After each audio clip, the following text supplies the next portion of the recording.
Hey guys, wanna know how to change the speed of your audio without changing the pitch? In this video, I'm going to show you an easy step-by-step guide on how to do so.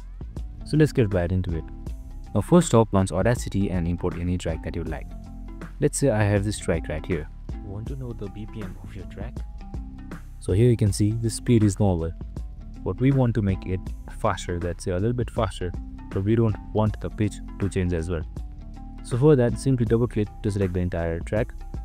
Now head towards effects and then navigate towards pitch and tempo. Now here click change tempo. Now if you slide the slider to the left, it becomes slower, and if you slide the slider to the right, it becomes faster. Now you can also change the BPM from a certain one to another.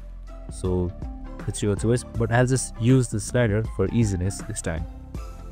Once you've found the perfect setting, just simply click apply. And as you can see in the waveform as well, the track has become shorter.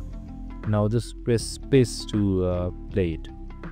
Want to know the BPM of your track? Want to know? Now here you can see the speed has changed, but the pitch still remains the same. And that's it. I hope this video helped. If it did, make sure you like, subscribe and tune in with us for more related videos. See you in the next one.